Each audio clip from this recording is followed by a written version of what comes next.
ઊંધા ગેસની સમસ્યામાં બેચેની અતિશય વધી જતી હોય ને છેવટે પેશન્ટને તો એવું જ થાય કે હવે જિંદગી પણ સારી રીતે જીવી ન શકાય, ત્યારે આયુર્વેદની દવા કેટલો સરસ ચમત્કાર કરે છે, પંચકર્મ સરળથી કેટલો સારો ફાયદો થાય છે અને મોટી ઉંમરે પણ દવા કેટલી ઝડપથી રિકવરી કરાવી શકે છે એનું જીતું જાગતું ઉદાહરણ આપણી પાસે અસગરભાઈ છે આજે સાથે છે, કે જેમને આ પ્રોબ્લેમ હતો અને આજે આપણે પૂછશું કે એમને શું શું થતું હતું અને હવે આ રોગમાંથી કેમ ઝડપથી બહાર આવ્યા. જય શ્રી કૃષ્ણ અસગરભાઈ. શું તકલીફ હતી અસગરભાઈ તમને? સાહેબ મને છેલ્લા 10 વર્ષ થયા ગેસની તકલીફ હતી. હું જમું એટલે પેટ ભરાઈ જાય, છાતીમાં દબાણ થાય, પછી મગજ ફરે અને ઓડકાર આવે એટલે જમવાનું બહાર નીકળી જાય. ઓહો. અને આ ફરિયાદ માટે લગભગ તમે કેટલા ડોક્ટરને મળ્યા હશો? ડોક્ટર સાહેબ 5-7 ડોક્ટરને. બધા સ્પેશિયાલિસ્ટ ડોક્ટરને મળ્યા? બધે સ્પેશિયાલિસ્ટ. આ શું કહેવાય, આખા મશીનમાં નાખી દે, MRI, CT સ્કેન, પછી આ હૃદય ને બધી બધા ECG ને બધું, ECG બધું કરાવે છે, એન્ડોસ્કોપી ને બધું કરાવે, બધું કરાવે. આ એન્ડોસ્કોપી અંદર ઠેઠ ઓજરી સુધી કેમેરો નાખે, કેમેરો નાખે, બધા રિપોર્ટ કરાવ્યા પછી શું નિદાન શું આવતું? કાંઈ નહીં સાહેબ, દવા ખાઉં ત્યાં સુધી બરોબર ને દવા મૂકું એટલે પાછું એ નહીં. લગભગ તમે આશરે રોજની કેટલી દવા ખાતા ભાઈ અસગરભાઈ? ઓછામાં ઓછો 4-5 ગોળી રોજ ખાવી? એ સવારના ને પાછી સાંજના એટલી. એને કેટલો ખર્ચો કરી નાખ્યો છે આપણે? ખર્ચો સાહેબ ઓછામાં ઓછો 5-7 લાખ રૂપિયા. ઓહો. 10 વર્ષ થયા હું પીડાઉં છું. 7 લાખ ખર્ચો કરી નાખ્યો? 7-8 લાખ રૂપિયા. ઓહો. અને બધા સ્પેશિયાલિસ્ટ ને બતાવી? બધા સ્પેશિયાલિસ્ટ ને. બરાબર છે. પછી અસગરભાઈ આ બધી સમસ્યામાં હેરાન થતા તો પછી આપણી તમને જાણકારી કઈ રીતે મળી? સાહેબ આ મોબાઈલ જોતા તમારા વિડીયો આવતા હતા તો પછી જે તમે જે વર્ણન કરતા હતા એની સાથે મેં સરખાવ્યું હતું. મને એમ થયું કે મને તકલીફ આ જ છે ઊંધા ગેસની. બરાબર. તો તમે વિડીયોમાં જે રીતે દરેક પેશન્ટને ફાયદો થઈ જતો એને ખૂબ સારો ફાયદો થતો, સારું લાગતું, એવું તમને સારું લાગ્યું? અરે સાહેબ ભગવાન છો તને મારા કરે. અરે ભાઈ એવું નથી. ભગવાન છો મારા. મને એમ કે હું સાહેબ સરકારી નોકરીમાં હતો, રિટાયર થયો ને એ મને તકલીફ થઈ એટલે પછી 2-3 વર્ષ તો દવા ખાધી ને આ થાય પછી એમ થઈ કે હવે રામશરણ થઈ જઈશું. બરોબર. પછી મેં વિચારી લીધું હતું કે આપણે રિટાયર થયા એટલે હવે પૂરું થઈ ગયું છે આપણે. ઓહો. પછી તમારા વિડીયાને જોયા પછી થોડીક તમારા પાસે આવ્યો ને જે દવા ખાધી, દવા પછી સાહેબ 5મા દિવસે મને ફરક થવા આવ્યો. એમ 5 દિવસમાં દવા લાગી પડી? 5 દિવસમાં. 10 વર્ષ જૂનો રોગ હતો? 10 વર્ષ જૂનો. શું આમ તમને આ બધી અલગ અલગ તમે ગોળીઓ પેલા વિલાયતી ખાતા, બધી 5-6 જાતની ગોળી ના તેને પછી ન ખાવ તો શું બહુ તકલીફ થઈ જતી? શું થતું તમને? સાહેબ ન ખાવું તો મને પાછો એમ થાય કે એમ અટેક જેવું લાગે અને બેચેની થઈ જાય ને હું અહીંયા છું કે ના એ એટલી ભાન નહોતી. એટલા હેરાનગતિ થાય? એટલી હેરાનગતિ. અને ખોરાક જરાય ન પચે? ખોરાક સાહેબ આ ઘરમાં બધું પડ્યો હું જોતો રહું, કાંઈ નહીં. 2 રોટલી નહોતો ખાઈ. 2 રોટલી ન પચી શકે એમ ને? ખાઈ નહોતો શકતો, મને જ ન થાય. ઘરનો સાદો ખોરાક ન પચે? હવે કેવો પચે? હવે તો સાહેબ બરોબર ખાઉં છું. કેટલી રોટલી જમી શકો હવે? રોટલી ઓછામાં ઓછો 5 રોટલી ખાઈ જાવ. ઓહો. ડબલ ખોરાક થઈ ગયો? ડબલ. અને પેલા વજન સાવ ઘટતો જ જતો હતો? 72 કિલો હતો અને એમાંથી 58 કિલો થઈ ગયો હતો. ઓહો. અને આપણી દવાથી હવે કેટલો વધ્યો? હવે સાહેબ 3 કિલો વધી ગયો છે 1.5 મહિનામાં. 1.5 મહિનામાં 3 કિલો વજન વધી ગયું. અને આપણે લગભગ પંચકર્મ સારવાર કરી, દવા કરી, કેટલા ટકા ફરક લાગે તમને અત્યારે? અત્યારે સાહેબ ઓછામાં ઓછો 95% ફરક લાગે છે. બહુ સારું લાગે પેલા કરતા? બહુ એટલે અતિશય બહુ સારું લાગે. હું તો કહું છું 100% ફરક છે. બરાબર છે. અસગરભાઈ તમારા જેવા ઘણા એવા પેશન્ટ હશે કે જે લોકો આમ સાવ નિરાશ થઈ ગયા છે બરોબર ગેસમાંથી, શું કહેશો તમે એમને? સાહેબ એમને તો કહીશ કે સાહેબ પાસે આવો અને સાહેબ નિદાન બહુ સારું કરે છે અને જે તમે આપો છો સાહેબ એ ઋષિમુનિ આપણી પરંપરાની દવા છે. સાચી વાત છે. આયુર્વેદ અને આમાં દેવ તત્વ છુપાયેલો છે. શું છે દેવત્વ જેને કહેવાય ને એ છુપાયેલો છે. અને શરીર આપણું હશે બરોબર, જે આપણે પૈસાને મતલબ નથી, આપણું તંદુરસ્તી છે એ જ આપણી સાચી મૂડી છે. હું એમ કહીશ. રિટાયરમેન્ટ થયા ત્યારે તમને જયારે એવું થયું કે હવે આપણે જીવન જીવવાનો ત્યારે તમને હવા નીકળી ગઈ, ત્યારે રોગ થવા માંડ્યા? હવા નીકળી ગઈ. બરાબર. અને હવે કેવું લાગે? હવે સાહેબ મને બહુ આનંદની લહેર આવે છે અંદર. જીવનમાં ઉત્સાહ લાગે છે સાહેબ. બરાબર છે. અને તમારા વિડીયો છે અસગરભાઈ, એ ઘણા બધા પેશન્ટને આયુર્વેદમાં વળવાની પ્રેરણા આપશે. તો એ વિડીયો આપણે ફેસબુક, ઇન્સ્ટાગ્રામ, યુટ્યુબમાં મૂકી શકીએ? હા મૂકી શકો સાહેબ. અસગરભાઈ તમે વિચાર કરો કે લગભગ તમે 10 વર્ષથી પરેશાન હતા બરાબર?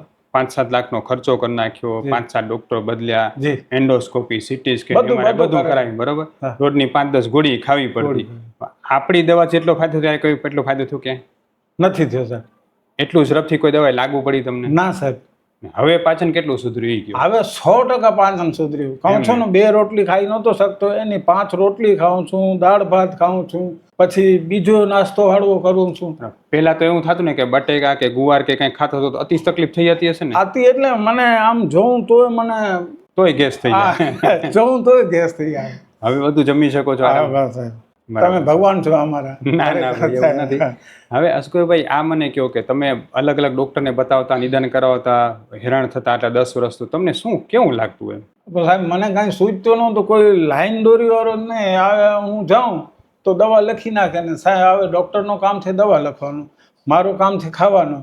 પછી હવે એ કે ભાઈ ફાયદો તો ભગવાન કરશે. હવે આ ભગવાનના ભરોસે હું હાલતો હતો. અને પછી જે છે એ તમે દવા ખાતા ખાતા ખાતા છેર તો સાવ એકદમ નિરાશ થઈ ગયા? નિરાશ એટલે એમ જીવનમાંથી રસ જ ઉડી ગયો હતો સાહેબ, સાચો કહું. જીવનમાંથી મારો રસ જ ઉડી ગયો હતો. મને એમ કે હવે રિટાયર થઈ જાય એટલે આપણા હવે પૂરો થવા આવ્યો છે.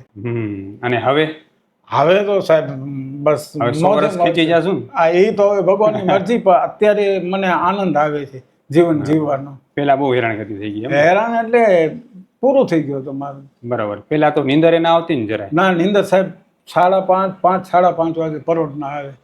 આખી રાત એમને એમ જોતો, બધા ઘરના સૂતા હોય ને મને એમ છે કે આ લોકોને ઊંઘ કેમ આવે છે ને હું જોતો રહું સાહેબ. બરાબર. પછી 5-5:30 ઊંઘ આવે? 5:30 આવે. પછી સાહેબ સવારના હું 10-11 વાગે ઉઠું, પછી શું ખાઉં, શું નાસ્તો કરું, આખું જીવન અસ્તવ્યસ્ત થઈ ગયું. હવે કેવી ઊંઘ આવે? હવે સરસ આવે છે સાહેબ. કેટલા વાગે સુઈ જાવ? હું ઓછામાં ઓછું 11 વાગે સાહેબ શું. કેટલા વાગે ઉઠી જાવ? અને સવારના લગભગ સાહેબ ખોટો નહીં બોલું 7 વાગે ઉઠું. 7-8 કલાક સારા પૂર્ણ ઊંઘ આવે છે. જે બચપનમાં ઊંઘ કરતો હતો ને એટલી સારી ઊંઘ આવે. અને પેલા તો ઊંઘની ગોળી ખાતા તો એવી ના આવતી? ના આવે. બરાબર. અને પેલા એસિડિટીની ટીકડી બધી રોજ ખાવી પડતી? રોજ સાહેબ 4-5 સવારના, 4-5 સાંજના, વળી બપોરના વધી જાય તો. ઓહો. અને ક્યારેક ગભરામણ બી ભાગવો પડતો? ક્યાંક ભાગવો એટલે થેલી લઈ, આ મારી છે સાથે જ રાખવું જોઈએ, થેલી લઈને ડાયરેક્ટ ડોક્ટર પાસે. એટલી તકલીફ લાગતી? એટલી તકલીફ ને ઘરવાળાને કહું કે આવજો પાછળ તમે. એટલો એમ લાગે હમણાં એટેક આવી? ના, હમણાં એટલે પૂરું જ. એવું મહિના 2 મહિનામાં કેટલી વાર થઈ જતું? 8-10 વખત થાય.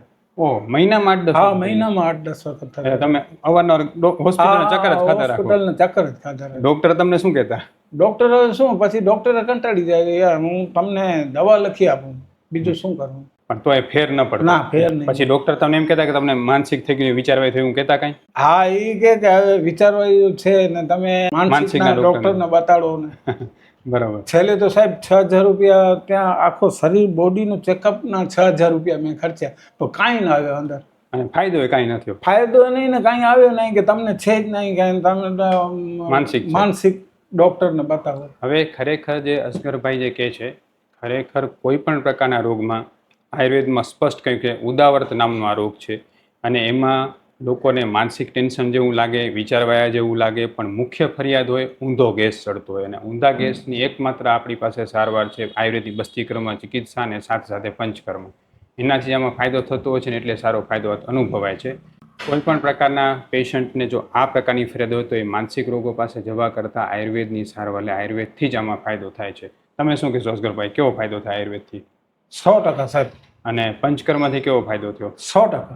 પંચકર્મ જે આપણે કરાયું એનાથી તમારા શરીરમાં કેટલી સ્ફૂર્તિ વધી? સ્ફૂર્તિ 100% સાહેબ. ને હું ઊભો નહોતો થઈ શકતો, હાલી નહોતો શકતો. આજે 4 કિલોમીટર સવારના પગે જાઉં છું ને પાછો પગે આવું છું. હું ડૉક્ટર વિશાલ પંડ્યા, એક MD આયુર્વેદ ડૉક્ટર છું. મેં મારો 10 વર્ષ સુધીનો MD આયુર્વેદનો અભ્યાસ જામનગરની વિશ્વ પ્રસિદ્ધ આયુર્વેદ કોલેજમાંથી કરેલો છે. 2011થી ગાંધીધામ કચ્છ ખાતે NABH માન્યતા પ્રાપ્ત પંચકર્મ આયુર્વેદ હોસ્પિટલ ચલાવું છું. અમે લોકોએ આયુર્વેદ સારવારથી હજારો દર્દીને સાજા કર્યા છે. તેના વિડીયો રિવ્યૂ અમારા આ જ ફેસબુક, ઇન્સ્ટાગ્રામ કે યુટ્યુબ ચેનલ ઉપર છે, જે જરૂર જોવા અને જાણો કે કેવા જૂના રોગો કેટલા ઝડપથી સાજા થયા છે. અમે 2 રીતે સારવાર કરતા હોઈએ છીએ. સૌથી પહેલાં તો કચ્છ કે એની આસપાસના દર્દીઓએ હોસ્પિટલમાં રૂબરૂ બતાવવા માટે આવવું, અને બીજું કચ્છથી દૂર રહેતા દર્દીઓ માટે ઘર બેઠા ઓનલાઈન દવા પણ મંગાવી શકે છે. વધુ માહિતી માટે નીચેના નંબર ઉપર હાય લખીને વોટ્સએપ કરો એટલે તમને ફીસ કેટલી છે, કોર્સ કેટલો કરવો પડશે વગેરે માહિતી વોટ્સએપમાં મોકલી આપશું. એટલે આયુર્વેદની પંચકર્મ સારવાર અને સાથે સાથે આપણે જ્યાં બસ્તી સારવાર કરાવીએ છીએ, ખાસ યાદ રાખો કે કોઈ પણ જગ્યાએ પંચકર્મ સારવાર તમે કરાવો તો ડૉક્ટરને તમે 3 વસ્તુ ખાસ પૂછો. સૌથી પહેલાં એ પૂછો કે આ સારવાર કરવાથી મને શરીરમાં સ્ફૂર્તિ કેટલી વધશે, મને નબળાઈ તો નહીં આવી જાય ને, મારો રોગ કેટલો ઝડપથી દૂર થશે. આ 3 વસ્તુ તમે પૂછશો અને જો એનો જવાબ સંતોષકારક મળે તો ને તો ત્યાં સાચી પંચકર્મ સારવાર થાય છે. કારણ કે પંચકર્મ સારવારથી શરીરમાં સ્ફૂર્તિ વધે છે, થાક ઘટે છે, શરીરમાં રોગ જલ્દી દૂર થાય છે અને શરીરમાં જે છે નબળાઈ તો ક્યારેય નથી આવતી. એટલે આ ખાસ ધ્યાન રાખો. અમે જ્યાં બસ્તી સારવાર કરાવી છીએ ક્યારેય નબળાઈ નથી આવતી. નબળાઈ તમને ક્યારે આવી આપણી દવાથી? ક્યારે ના સાહેબ. પંચકર્મથી ક્યારે નબળાઈ ના. આવી? એટલે ખાસ ધ્યાન રાખો કે આપણી સારવાર જે છે આના માટે સૌથી બેસ્ટ છે. બીજા નંબરે કે તમને આપણી દવા ક્યારે ગરમ પડે અસ્કરભાઈ? ના સાહેબ. પહેલા તમે વિલાયતી દવા લેતા કેટલી ગરમ પડતી? અરે વિલાયતી સાહેબ હું ખાઈને એવો જેને કહેવાય ને ગાંડો થઈ ગયો હતો. અને આપણી દવા ક્યારેય ગરમ ન પડે, ના સાહેબ, બરાબર ને? એટલે એ પણ ખાસ ધ્યાન રાખો કે આયુર્વેદની દવા ગરમ નથી. તમારું નિદાન સાચું ન થાય ને તો જ પણ આયુર્વેદ દવા ગરમ લાગી શકે છે. એટલે અમે જે સારવાર કરીએ છીએ એમાં નિદાન એકદમ સ્પષ્ટ અને સાચું હોવાને કારણે અમારી દવા કોઈને ગરમ પડતી હોતી નથી. ગુજરાતમાં તમે કોઈ પણ જગ્યાએ હોય ને તમે માનતો હો કે આયુર્વેદ દવા તમને ગરમ પડે છે તો તમે અમારો સંપર્ક પણ કરી શકો છો. અમે ઓનલાઈન અને ઓફલાઈન બંને રીતે સારવાર કરતા હોઈએ છીએ. અસ્કરભાઈ ખૂબ ખૂબ ધન્યવાદ. જય શ્રી કૃષ્ણ. જય શ્રી કૃષ્ણ.